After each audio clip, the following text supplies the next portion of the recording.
Okay, it is November 3rd. I believe it's November 3rd. I know I slipped yesterday. Thank you for all you who pointed out that fact, including my boss who reached out to me. So I apologize for that slip. At least I got the thumbnail right. Anyway, this is going to be a quick story about El Pino. First of all, some of the rock is falling off of El Pino. That's breaking news. But also another story that I want to go over about millionaire kids who have been kidnapping and robbing in Medellin, Colombia. And it goes over some of the stories that I've covered throughout the year. So make sure you listen to this. There's quite a few tips, hints, and tricks on how they're doing this. And you need to know. But let's just jump into the video right away. Follow along. You're watching DC-born Rob, Racing Borders. And now, the news. Okay, good morning, good evening, good afternoon, wherever it is you're located. Thanks for watching. You're watching DC-born Rob, Racing Borders. I'm DC Rob. Again, I'm still on the road. I'm here for a wedding. It's Friday, November 3rd. The wedding is this evening. I got a few hours before I take off in the morning because my ex's little boy is playing in the playoff game, youth football, and they're still undefeated for 4 years. So I'm sure they're going to win this playoff game, and then they're in the Super Bowl. The Super Bowl is going to actually be played at a college at Rice Stadium this time, so it's a big deal. So I made sure that I was back early in time for this one.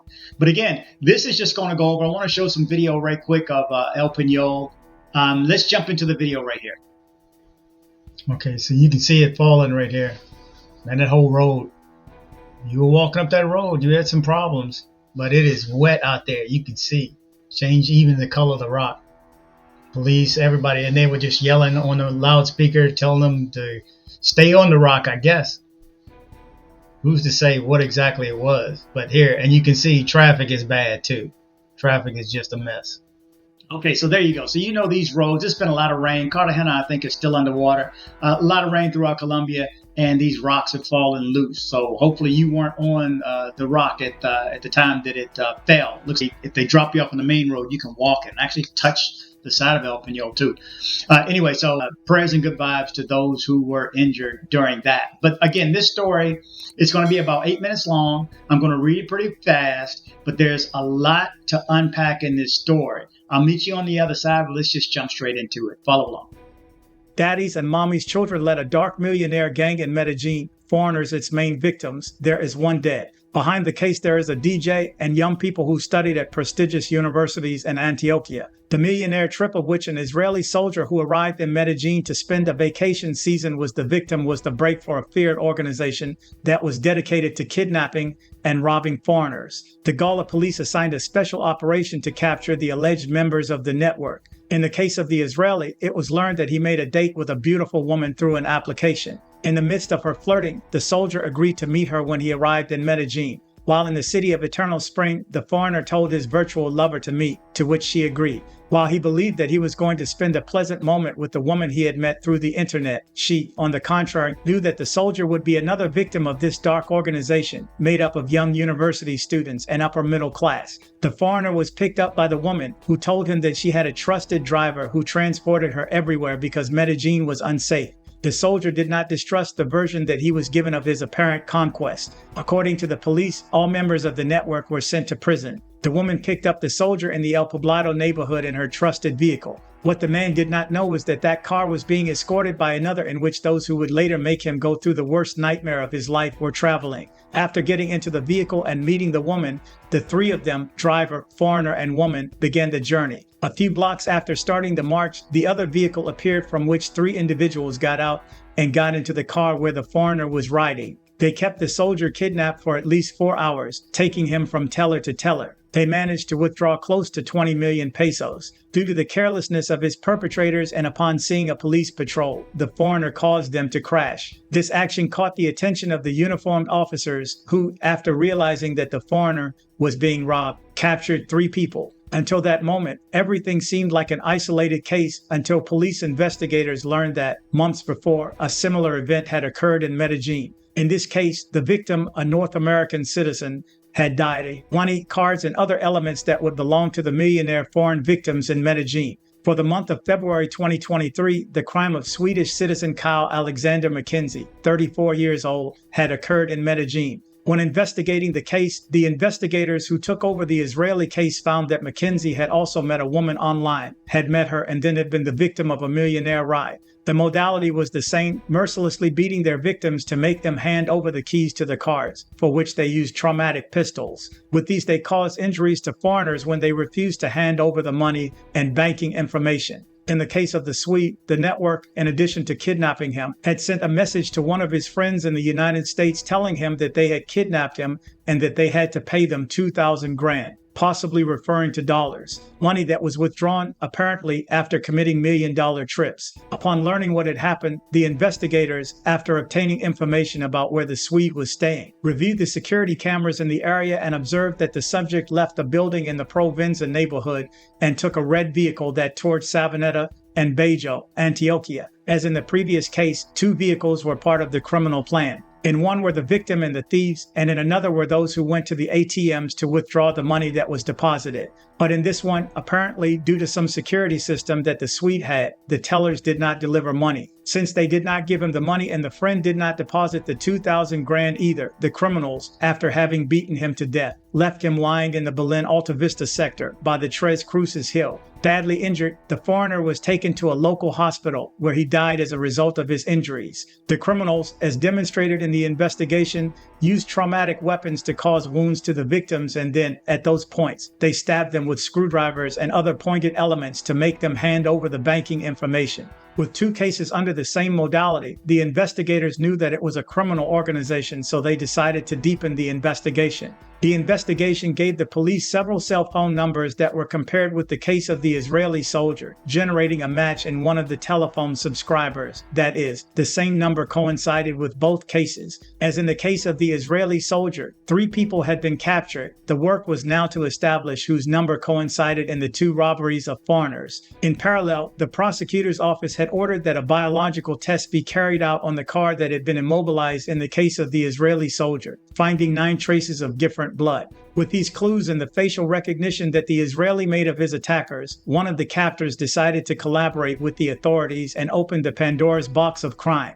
The informant told investigators how the gang was formed and what their modus operandi was. He explained to them how they selected their victims on dating apps. He told investigators that the victims had to be foreigners who wore gold chains or photos with exotic animals. That is, they demonstrated purchasing power. The snitch also told the police that the members of this network were economically well-off young people, or, as they say, mommy and daddy's sons. They studied careers such as law and business administration at renowned universities. The brains of the network recruited women from low-income sectors, some of them minors, to serve as hooks with foreigners, and they would open profiles with their photos on dating applications. As one of the members of the network was a DJ, according to the investigation, he took advantage of electronic parties to recruit young people, men and women, for million-dollar rides to foreigners. They also had a strategy designed to use the money they stole from foreigners, with which they bought gold and high-value appliances. The informant revealed to the authorities that there were 19 people who made up the crime network. Samana learned of an audio in which, in an encrypted message, they talk about a kidnapping.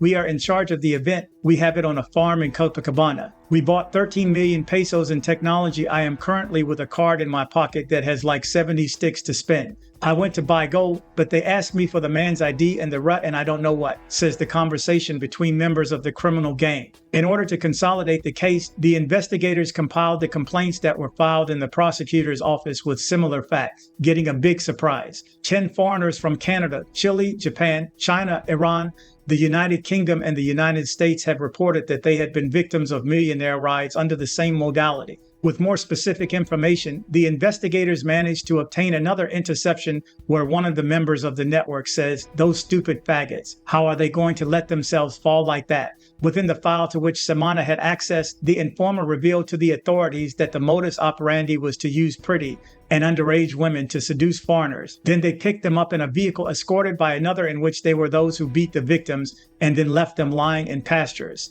The authorities' new informant gave them the names of 4 of the main members of the network. In the middle of the investigation, the police gala who led the case found that these subjects used 16 cars for the millionaire rides and had electronic data phones. Colonel Giovanni Cristancho, director of Gala, offers details about the release of a rancher kidnapped in Medellin. Colonel Giovanni Cristancho, director of Gala, led the case in which the young university students who, apparently, formed a feared millionaire ride network in Medellin were captured. To recruit new members for the network, according to the informant, they used to have parties on yachts in Cartagena, where they consumed narcotics and liquor and showed an attractive life for the young people with whom they met. With the consolidated information, the evidence within the process, and the testimony of the informant and some of the victims, the police gala asked the prosecutor's office to issue arrest warrants to arrest those accused of the terrible crime that had been committed in Medellin. In the end, the authorities captured 14 people between the ages of 16 and 30, including a Colombian American, who will have to answer for the crimes of homicide, kidnapping, conspiracy to commit a crime, theft, and instrumentalization of minors.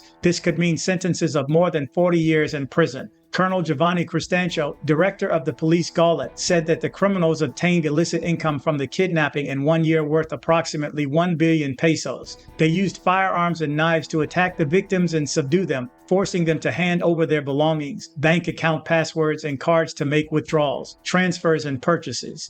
Okay, so there you go.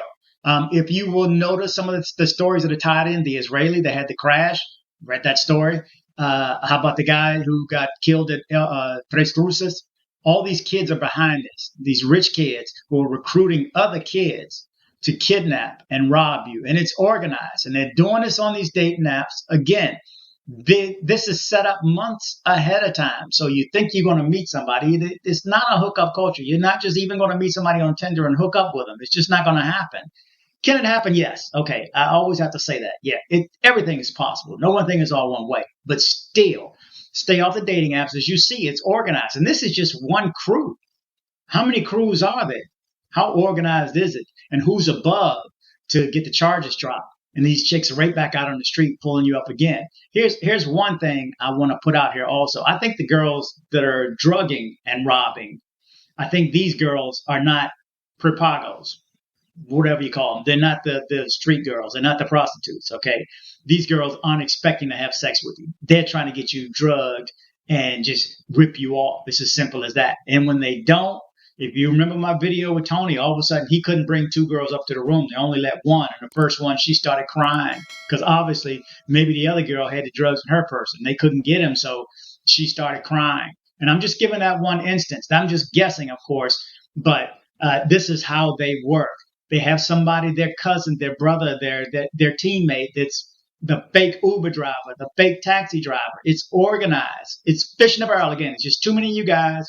And when one of you guys slip, they're on top of it. And I end up having to read the story. Anyway, guys, be careful out there. Remember to travel, but travel safe.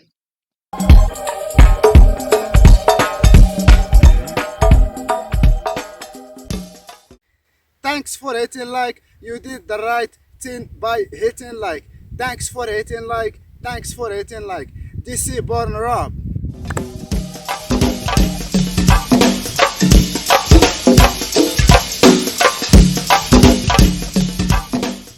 Thank you very much. Thank you very much. On behalf of the flight crew, thank you for flying with us and have a pleasant day. Headed to Medellin, Colombia? See my guy Andres with Nomad Travel for safe airport pickups and drop-offs and tours. Contact information in the description below.